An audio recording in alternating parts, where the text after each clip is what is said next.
Boa tarde a todos, boa tarde a todas. São 15h31, é tempo de esperançar. E aí, pessoal, vamos lá, vamos ver quem vai chegar, né? Estamos aí, sempre esse momentinho que a gente fica esperando as pessoas chegarem, as pessoas irem melhorando, irem aparecendo, irem chegando, né? Atualmente, opa, chegou alguém. Oi, Rita, paz e bem. Como é que você está, Rita?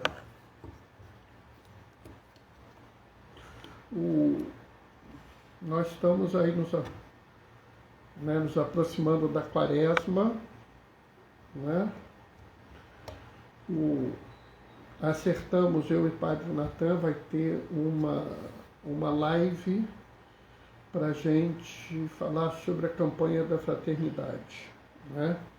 Oi, Denise, paz e bem. Vamos ter, então, essa live que eu estou falando, né? Eu vou me organizar para a live ser o mais acessível possível, né? Tudo bem, Bernardo, graças a Deus. E você? Eu vou bem, Rita, graças a Deus eu vou bem, né? Tudo bem dentro do possível. É claro que a gente está muito ansioso, muito mexido com a pandemia, mas a gente está bem. Graças a Deus a gente está bem, né?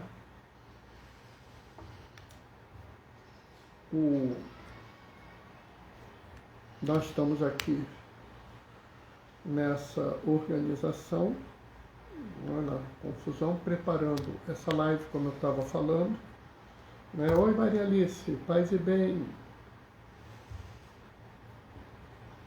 A Rita também acha que está todo mundo abalado com a epidemia. Não tem jeito.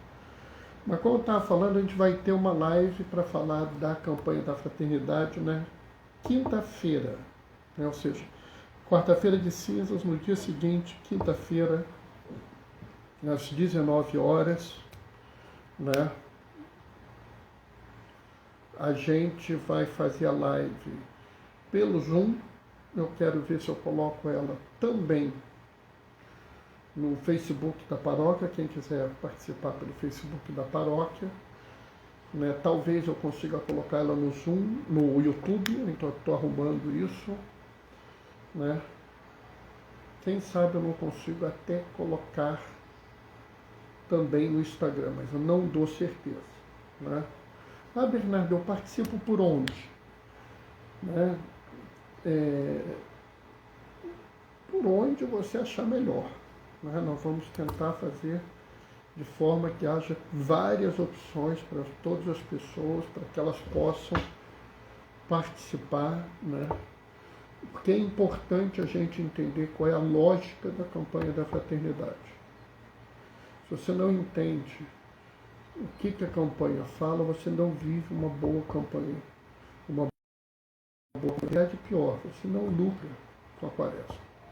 Não é, Bernardo? Mas dá para fazer uma quaresma sem a campanha da fraternidade? Claro que dá, porque a campanha da fraternidade ela é brasileira, né? Mas assim, já que a gente está investindo na conversão da gente, né?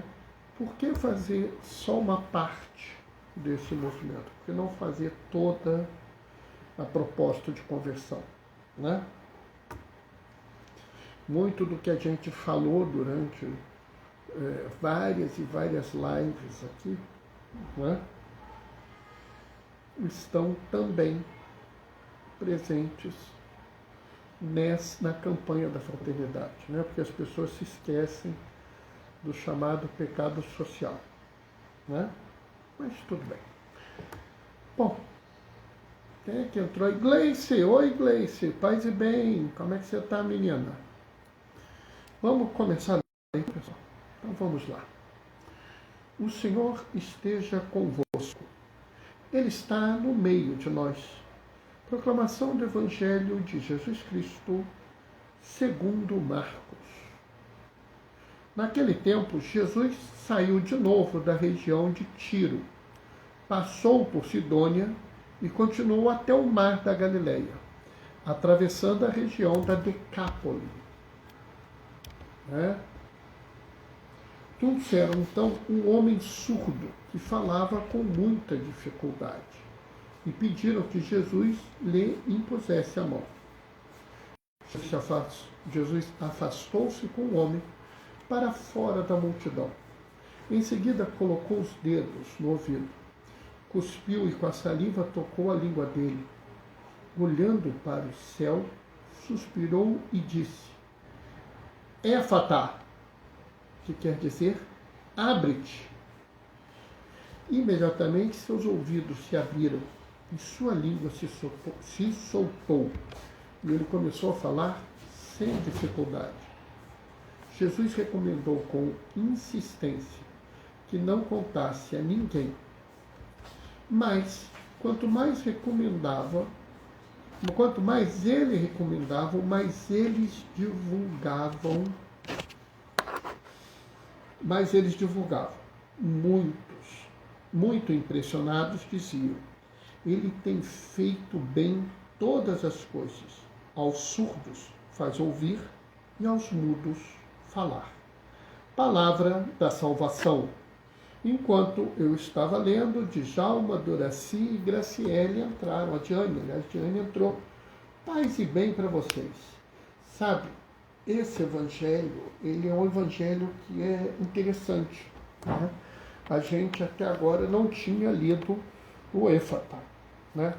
O Éfata é interessante porque, se vocês olharem, faz parte, inclusive, dos chamados ritos acessórios do batismo.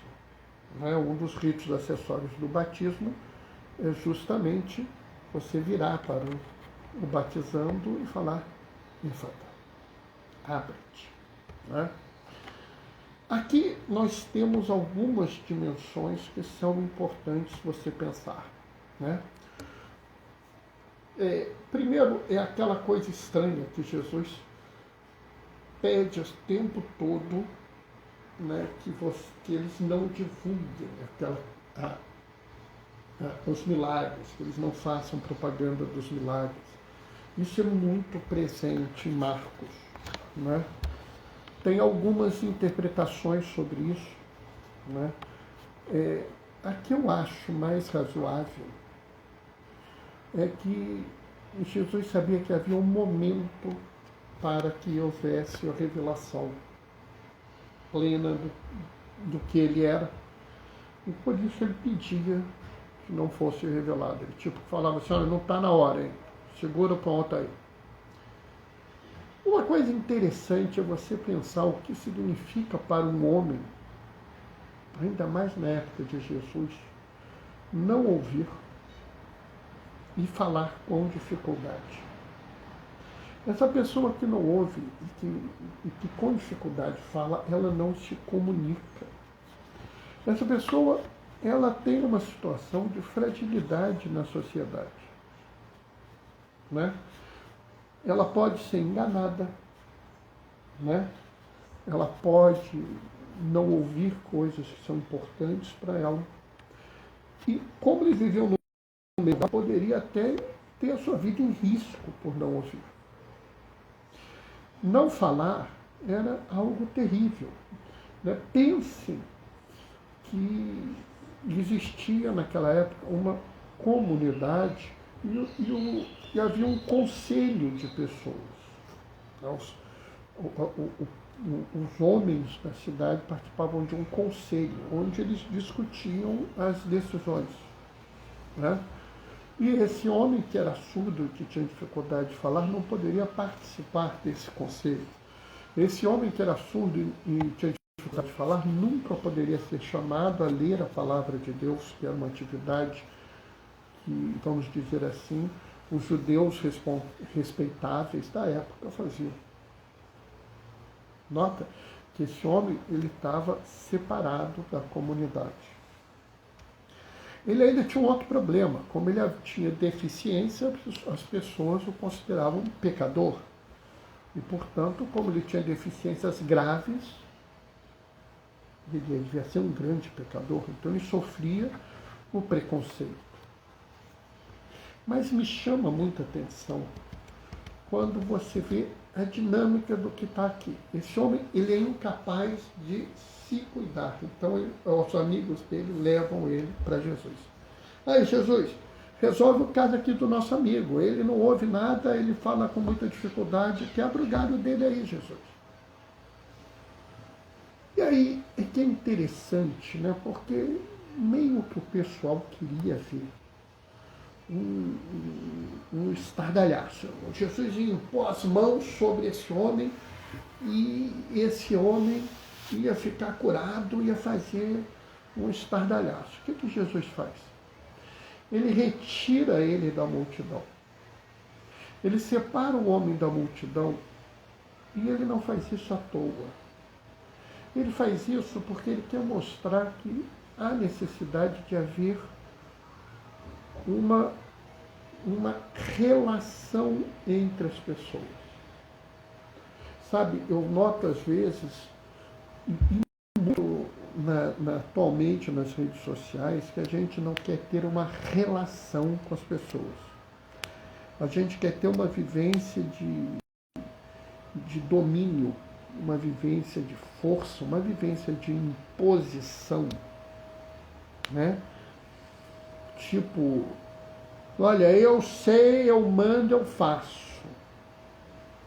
Entendeu? É por aí, né? Ou assim, você tem que aceitar o que eu estou dizendo, senão tu está errado. Jesus, ele quer estabelecer uma relação com esse indivíduo. Esse indivíduo que era desprezado, esse indivíduo que estava parte da sociedade, esse indivíduo que ninguém queria conversar com ele, Jesus o separa para dizer assim, ele precisa de uma atenção especial, ele precisa ser cuidado de forma pessoal.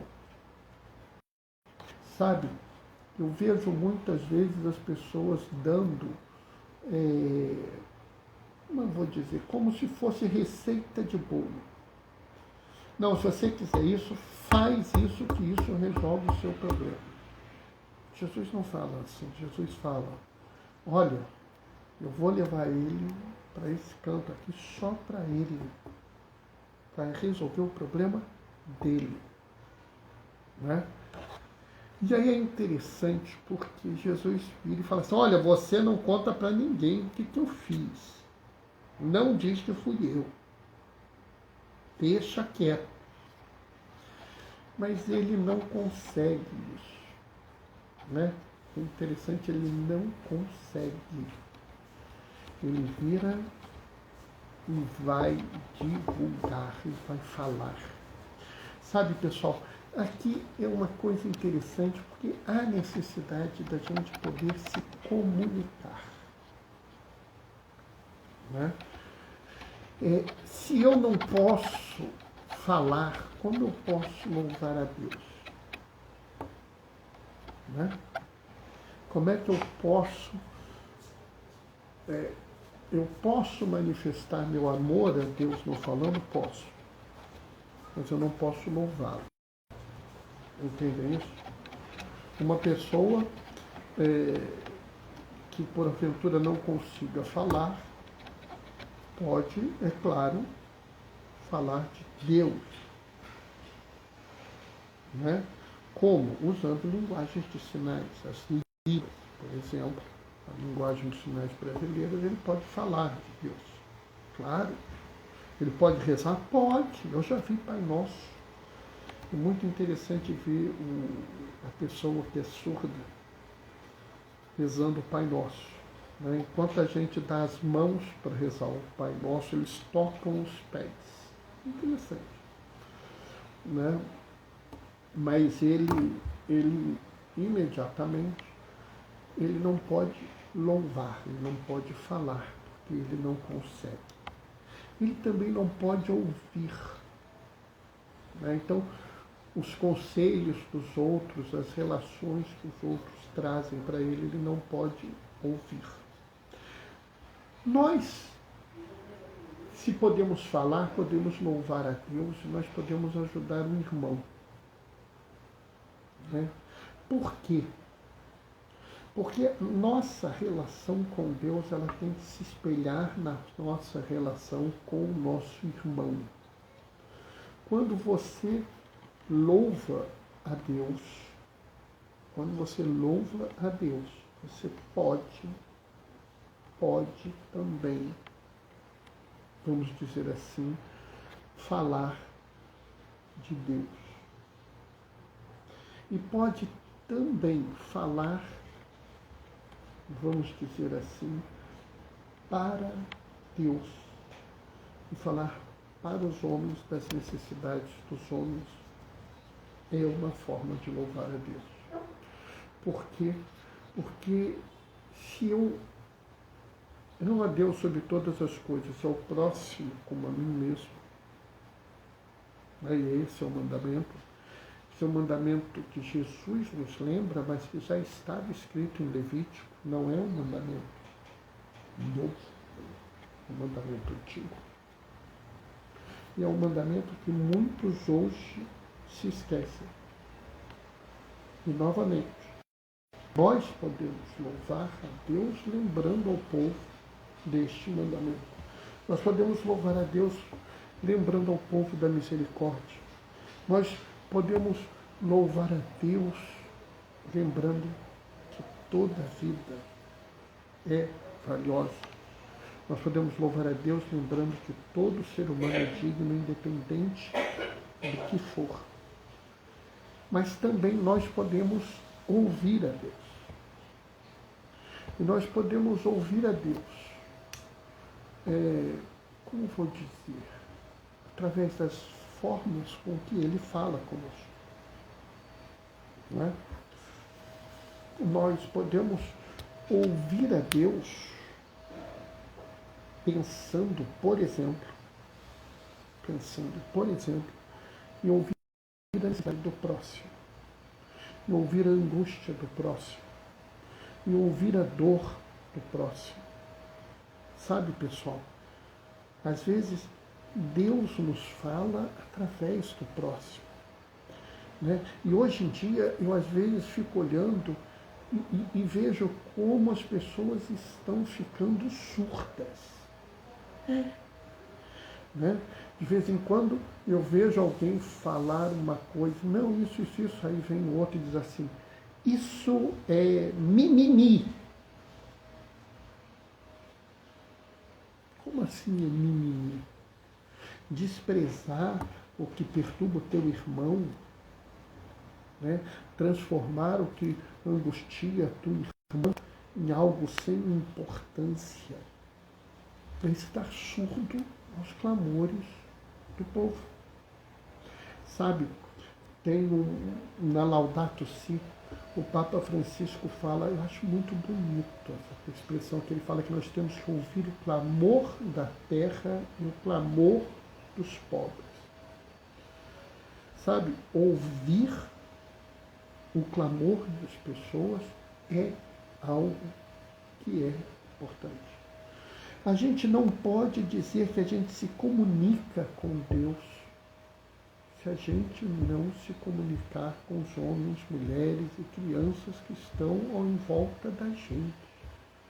Se eu me torno surdo ao clamor do povo, se eu me torno surdo à dor dos homens e das mulheres, se eu me torno surdo ao sofrimento das pessoas à minha volta, se eu me torno surdo às angústias e necessidades daqueles com quem eu convivo e daqueles com quem eu não convivo, eu me torno surdo para Deus. Sabe, pessoal, a gente tem que entender que a fé daquele que segue a Jesus não é a fé do eu sozinho. Né? Vocês já viram eu falar muito da frase, né? Farinha pouca meu pirão primeiro, enquanto eu condeno essa frase. Né? Hoje em dia, infelizmente, nós temos a versão moderna dessa frase, né? Vacina pouca meu braço primeiro. Né? Mas quando eu me calo frente à injustiça, ao mal, à perversão, quando eu não ouço a dor, a angústia e a necessidade, eu estou fazendo o oposto do que houve nessa leitura. Nessa leitura, esse homem se encontra com Jesus e, a partir daí, ele se comunica com Deus. Aqui é uma pessoa que se comunicava com Deus, se afasta de Jesus, né? Pessoa que não ouve as necessidades dos outros, não fala pelas necessidades dos outros, ela deixa de se comunicar com Deus e ela se afasta de Jesus. Sabe, pessoal, é claro que a gente tem a oração para falar com Deus, mas se lembra quando eu comecei a quaresma, que eu disse, quando eu comecei essa live, que eu falei, se a quaresma é tempo de conversão, por que não fazer uma conversão completa?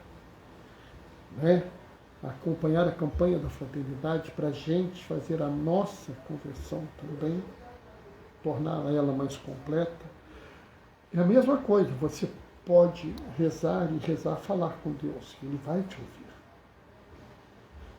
Né? Mas você pode receber mensagens de Deus através da sua oração, através de alguns sinais? Sim, pode.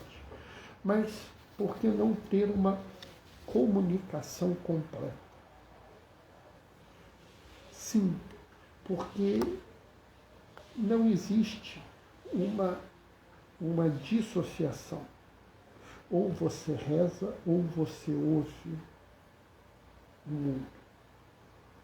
Você ouve as angústias e as tristezas do mundo. Não é um ou outro, é um e outro. Né? É muito bonito o documento Gaudium et Spes do Concílio Vaticano II, que ele fala assim, as alegrias e as esperanças, as dores e as tristezas do mundo são as alegrias, as esperanças, as dores e as tristezas da igreja. Sabe, pessoal, não vamos achar que a gente tem que separar a vida da gente. Não existe uma vida na igreja e uma vida fora da igreja. O que nós temos que fazer é fazer como esse homem fez aqui. A partir do que nós recebemos, nós transformamos a vida da gente. Da igreja para o mundo. Nós vamos usar da nossa voz para anunciar amor, misericórdia, solidariedade, compaixão ao mundo. Para isso nós precisamos ouvir. Né? Nós podemos muito bem virar e falar assim, olha, Jesus agora não pede mais que a gente mantenha seguido. Jesus é um homem bom que veio ao mundo, Ele é o próprio Deus encarnado, para que viveu no meio de nós. E Ele nos ensinou a ter amor a todos, cuidar da vida, restaurar a dignidade, restituir a unidade. Na nossa atual sociedade, onde cada vez mais querem a separação, querem a divisão, querem a briga. Estão falando atualmente muito em polarização. Nessa sociedade, nós precisamos nos comunicar. Nós precisamos dizer ao mundo. Mundo, precisamos conversar. É claro que nem toda conversa vai ser boa e agradável como a que esse homem teve com Jesus. Algumas vão ser difíceis, custosas, algumas até não vão dar certo. Mas, acima de tudo, nós precisamos nos comunicar com homens, mulheres e crianças, para que a nossa comunicação com Jesus, através de Jesus, seja plena. Amém? Bom, pessoal, o que eu tinha para falar hoje era isso, né? Não sei assim se alguém quer fazer alguma observação, se alguém quer discordar, se alguém quer concordar, né? Como eu já falei, vou repetir algumas vezes, né?